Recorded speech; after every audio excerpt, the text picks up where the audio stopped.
الحمد لله نحمده ونستعينه ونستغفره ونؤمن به ونتوكل عليه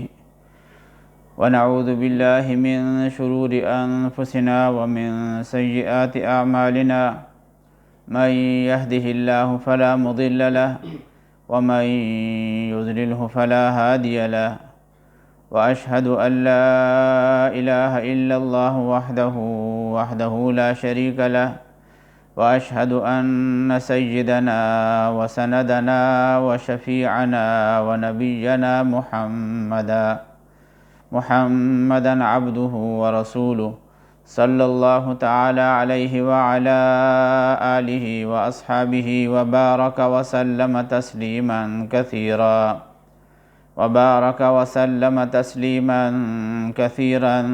كثيرا أما بعد فأعوذ بالله من الشيطان الرجيم بسم الله الرحمن الرحيم سيقول السفهاء من الناس ما ولاهم عن قبلتهم التي كانوا عليها قل لله المشرق والمغرب يهدي من يشاء إلى صراط مستقيم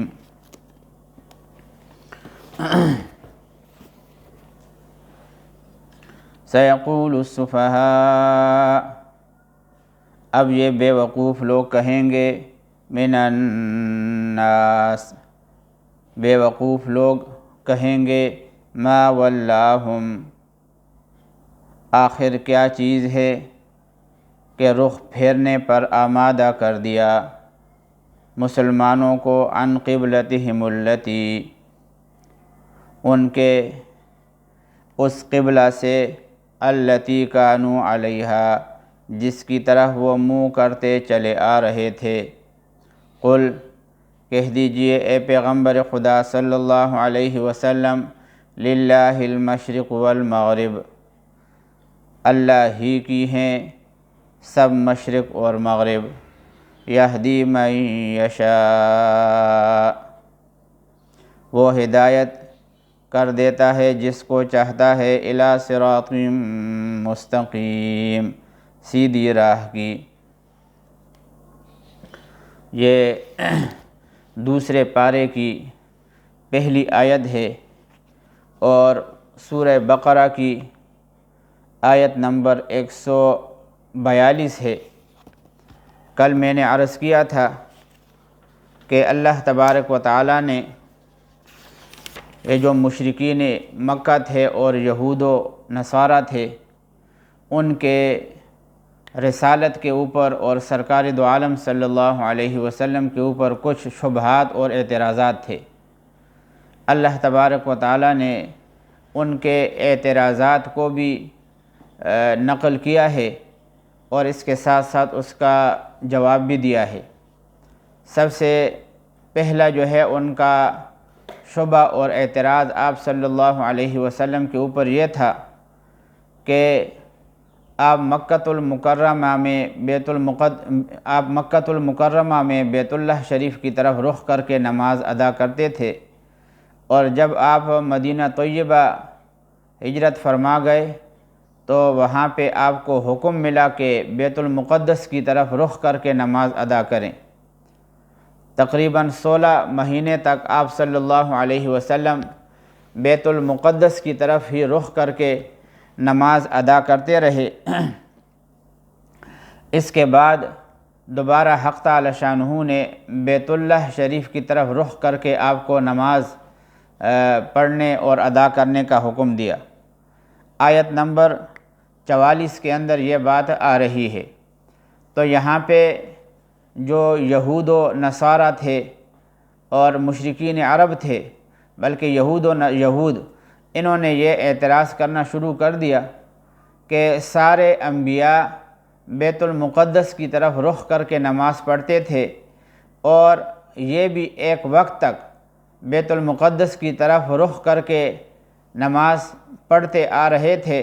لیکن اچانک جو ہے انہوں نے اپنا رخ جو ہے وہ تبدیل کر دیا اور اب بیت اللہ کی طرف رخ کر کے نماز پڑھتے ہیں۔ اللہ تبارک و تعالی نے اس کا یہ جواب دیا ہے کہ اللہ کی ذات وہ کسی ایک رخ کے اندر موجود نہیں ہے، اور نہ کسی خاص مکان کے اندر کوئی تقدس ہے، اور کسی خاص مکان کے اندر کوئی خاص وصف موجود ہے کہ اس مکان کی طرف رخ کر کے عبادت کو ادا کیا جائے۔ اللہ تبارک و تعالیٰ تو چاہے انسان رخ مشرق کی طرف کرے یا مغرب کی طرف کرے، شمال کی طرف کرے یا جنوب کی طرف کرے، ہر جہت کے اندر حق تعالی شانہ موجود ہے۔ تو اس بنا پر یہ جو 4 جہات ہیں، مشرق، مغرب، شمال اور جنوب، یہ ساری جہتیں اللہ تبارک و تعالیٰ کی بنائی ہوئی ہیں، اور مسلمانوں کو جو ایک ہی رخ قبلے کی طرف نماز کرنے کے لیے متعین کیا گیا ہے، اس کی وجہ یہ ہے کہ یہ اللہ تبارک و تعالیٰ کا حکم ہے، اور اللہ کے حکم کے اندر بہت سی مصلحتیں ہوتی ہیں، چاہے وہ جس طرف بھی رخ کر کے انسان کو حکم دے، اس طرف رخ کر کر انسان جو ہے وہ عبادت کے ادا کرنے کا پابند ہو جاتا ہے۔ انسانی جو عقل ہے وہ اس بات سے قاصر ہے کہ اس میں کیا کیا حکمتیں ہو سکتی ہیں، تو اس بنا پر یہ اعتراض کرنا ہی بالکل بیہودہ ہے اور لغو ہے کہ یہ کہا جائے کہ فلاں جہت کے اندر تقدس ہے اور فلاں جہت کے اندر تقدس نہیں ہے، اور یا فلاں جہت کی طرف پہلے رخ کر کے عبادت ادا کی جا رہی تھی اور ابھی جو ہے وہ دوسری جہت کی طرف رخ کر کے عبادت کی جا رہی ہے۔ یہ اس قسم کے اعتراضات کرنا یہ در حقیقت اللہ کی حکمت کے اوپر اعتراضات ہیں۔ اللہ کی مرضی ہے، وہ جس طرف انسان کو رخ کرنے کا حکم دے دے اس طرف انسان رخ کرنے کا پابند ہے، اور جو مسلمان ہوتا ہے اس کے اسلام کا تقاضا ہی یہی ہوتا ہے کہ وہ اپنے رب کے سامنے بس اپنے آپ کو حوالے کر دے، اور وہاں پہ جو ہے وہ ہتھیار ڈال دے کہ بس میرا رب جو کچھ کہہ رہا ہے بغیر چوں چرا کے میں اس کے ماننے کا پابند ہوں۔ تو یہاں بھی اللہ تبارک و تعالیٰ نے یہ جو دوسرا پارہ ہے اس میں ان کا اعتراض نقل کیا ہے، اور حق تعالی شانہ نے ان کو بیوقوف کہا ہے، کیونکہ بیوقوف کہتے ہی اس کو ہیں جو کہ ایسے ہی بے ڈنگی قسم کی باتیں ہانکتا رہے، نہ اس کا کوئی سر ہو اور نہ جو ہے اس کا کوئی خاص کوئی وزنی بات ہو۔ تو اس بنا پر اللہ تبارک و تعالیٰ نے فرمایا کہ یہ جو بیوقوف لوگ ہیں وہ یہ اعتراض کریں گے۔ وَكَذَلِكَ جَعَلْنَاكُمْ، اور مسلمانوں اسی طرح ہم نے بنایا ہے تم کو امتاً وسطا، ایک معتدل امت، لِتَكُونُوا شُهَدَاءَ عَلَى النَّاسِ، تاکہ تم ہو جاؤ گواہ علی الناس، سارے لوگوں پر، وَيَكُونَ الرَّسُولُ عَلَيْكُمْ شَهِيدًا، اور رسول تم پر گواہ بنے،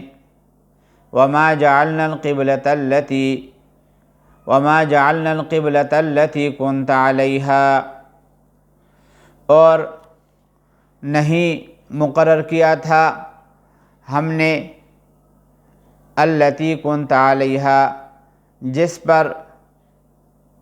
تو موجود تھا، إِلَّا لِنَعْلَمَ، مگر اس وجہ سے کہ ہم معلوم کر لیں مَن يَتَّبِعُ الرَّسُولَ، کون رسول کا حکم مانتا ہے، مِمَّن يَنْقَلِبُ عَلَىٰ عَقِبَيْهِ، اور کون الٹے پاؤں پھر جاتا ہے، وَإِنْ كَانَتْ لَكَبِيرَةٌ، اور اس میں شک نہیں کہ یہ بات بڑی مشکل تھی، إِلَّا عَلَى الَّذِينَ هَدَى اللَّهُ، مگر ان لوگوں کے لیے ذرا بھی مشکل نہیں تھی جن کو اللہ نے ہدایت دے دی تھی۔ وما کان اللہ، اور اللہ ایسا نہیں ہے، لیضیع ایمانکم، کہ تمہارے ایمان کو ضائع کر دے۔ یہاں ایمان سے مراد، ایک تو بعض مفسرین کہتے ہیں کہ اس سے مراد نماز ہے، کہ اللہ تبارک و تعالی تمہاری جو عبادتیں نماز کی صورتوں میں تم ادا کر چکے ہو، اب بیت اللہ کی طرف تمہیں رخ کرنے کا حکم دیا ہے اور تم عبادتیں ادا کر رہے ہو، تو جو بیت المقدس کی طرف رخ کر کے عبادتیں ادا کی گئی ہیں اللہ اس کو ضائع کرنے والا نہیں ہے۔ اور بعض حضرات فرماتے ہیں کہ اس جملے کا مطلب یہ ہے کہ اللہ تبارک و تعالی نے جو قبلے کو اختیار کرنا تمہارے لیے مشکل تھا، لیکن جزم ایمانی اور قوت ایمانی کا مظاہرہ کرتے ہوئے تم نے اللہ کے حکم کو مان لیا اور بغیر چوں چرا کے اس کی بات کو تسلیم کر کے قبلے بیت اللہ شریف کی طرف رخ کر کے عبادت کے ادا کرنے کے لیے سر خم تسلیم کر لیا۔ یہ بات جو ہے وہ حضرت حسن بصری رحمہ اللہ، جو ائمہ تفسیر میں سے ہیں اور جن کے اقوال کو بطور حجت کے پیش کیا جاتا ہے، انہوں نے اس کی یہ تفسیر بیان کی ہے کہ اللہ تبارک و تعالی نے لوگوں کو اپنی قوت ایمانیہ کے اوپر مظاہرہ کرتے ہوئے اور پھر جذب ایمانی سے سرشار ہو کر انہوں نے اللہ کے حکم کو تسلیم کر دیا اور اس کے اندر کوئی چوں چرا نہیں کیا۔ اور بعض حضرات فرماتے ہیں کہ بعض صحابہ کرام کے دل کے اندر یہ بات پیدا ہو گئی تھی کہ جن صحابہ نے بیت المقدس کی طرف رخ کر کے عبادت کو ادا کیا تھا اور ابھی ان کا انتقال ہو گیا، تو انتقال ہونے کے بعد ہمیں تو بیت اللہ شریف کی طرف جو ہے وہ حکم دیا گیا ہے، ہم بیت اللہ شریف کی طرف رخ کر کے عبادت کر رہے ہیں، تو جو بیت المقدس کی طرف رخ کر کے نماز پڑھ چکے ہیں اور ان کا انتقال ہو چکا ہے، تو آیا ان کی وہ نمازیں باطل ہو جائیں گی؟ اللہ تبارک و تعالی نے اس کا یہ جواب دے دیا کہ وہ نمازیں بھی اللہ کے حکم کی تعمیل کرتے ہوئے پڑھی گئی تھیں، اس لیے وہ نمازیں ضائع نہیں ہوں گی۔ اس سے کیا معلوم ہوا؟ اس سے ہمیں ایک رہنما اصول معلوم ہو گیا کہ جو بات بھی آدمی ادا کرے اور اس میں اطاعت خداوندی ہو اور اتباع رسول ہو، اللہ تبارک و تعالی کبھی بھی اس عمل کو ضائع نہیں فرماتا۔ پہلے حضرات صحابہ کرام جو کہ انتقال کر چکے تھے اور بیت المقدس کی طرف رخ کر کے نمازیں پڑھ رہے تھے، وہ بھی اطاعت خداوندی اور اتباع رسول کی وجہ سے کر رہے تھے، اس لیے ان کی وہ نمازیں ضائع نہیں گئیں، وہ بھی اللہ کے ہاں اس قدر ہی مقبول اور مؤثر اور اس کے ساتھ ساتھ قابل اعتبار ہیں، جس طریقے سے ابھی بیت اللہ شریف کی طرف رخ کر کے موجودہ صحابہ کرام نمازیں ادا کر رہے ہیں۔ قد نرى تقلب وجهك في السماء، اے پیغمبر خدا صلی اللہ علیہ وسلم، قد نرى، ہم دیکھ رہے تھے تحقیق، تقلب وجهك، بار بار آسمان کی طرف اٹھتے ہوئے تیرے چہرے کو، فَلَنُوَلِّيَنَّكَ قِبْلَةً تَرْضَاهَا، ہم پھیر دیں گے، ہم ضرور بضرور پھیر دیں گے تمہیں، قبلتاً، اس قبلے کی طرف، ترضاها، جو تمہیں پسند ہے، شطر فول وجہک، سو سمت کر لو، سو رخ سو پھیر دو اپنے رخ کو شطر المسجد الحرام، مسجد حرام کی سمت، وحیث ما کنتم، اور آئندہ جہاں کہیں بھی تم ہو، فولوا وجوہکم، تو اپنے چہروں کا رخ نماز پڑھتے ہوئے اس کی طرف رکھا کرو، فولوا وجوہکم، تو پھیر لیا کرو، رخ رکھا کرو اپنے چہروں کا، شطرہ، اس کی طرف، وَإِنَّ الَّذِينَ أُوتُوا الْكِتَابَ، اور جن لوگوں کو کتاب دی گئی ہے، لَيَعْلَمُونَ، وہ خوب جانتے ہیں، أَنَّهُ الْحَقُّ، یہی بات حق ہے، مِن رَبِّهِمْ، جو ان کے پروردگار کی طرف سے آئی ہے، وَمَا اللَّهُ بِغَافِلٍ، اور نہیں ہے اللہ تعالیٰ بے خبر، عَمَّا يَعْمَلُونَ، جو کچھ یہ کر رہے ہیں۔ یہ بیت المقدس کی طرف رخ کر کے نماز پڑھنے کا جو حکم تھا، تقریباً 17 مہینے، یہ ایک عارضی حکم تھا اللہ تعالیٰ کا، اور بیت المقدس کے مقابلے میں بیت اللہ شریف وہ سب سے زیادہ قدیم ہے، اور حضرت ابراہیم علیہ السلام جو اللہ کے خلیل ہیں اور پوری امت کے جد ہیں، دادا ہیں، ان سے بیت اللہ شریف کے ساتھ ان کی یادیں وابستہ ہیں، اس لیے آپ صلی اللہ علیہ وسلم کی طبعی خواہش یہی تھی کہ میں بیت اللہ شریف کی طرف رخ کر کے نماز پڑھوں، تو اللہ تبارک و تعالیٰ نے آپ صلی اللہ علیہ وسلم کے اس اشتیاق، اس شوق اور اس جذبہ محبت کو ذکر فرمایا ہے کہ چونکہ بیت اللہ شریف کے ساتھ ابراہیم خلیل اللہ کی یادیں وابستہ تھی، آپ صلی اللہ علیہ وسلم کے اشتیاق، آپ صلی اللہ علیہ وسلم کے شوق کی وجہ سے بار بار آسمان کی طرف آپ کی نگاہیں اٹھتی تھیں کہ کب جو ہے وہ عبادت کے لیے حق تعالی شانہ بیت اللہ شریف کو مقرر فرمائیں گے۔ تو اللہ تبارک و تعالیٰ فرما رہے ہیں کہ بس آپ کی آپ کا جو شوق تھا اور آپ کا جو جذبہ تھا وہ ہم نے قبول کر لیا، اب جو ہے آپ کو حکم دیا جا رہا ہے کہ بیت اللہ شریف کی طرف رخ کر کے نماز پڑھو، اور پھر اس کے ساتھ ساتھ حق تعالی شانہ فرما رہے ہیں کہ جو اہل کتاب ہیں ان کو بھی یہ بات خوب معلوم ہے کہ یہی بات حق ہے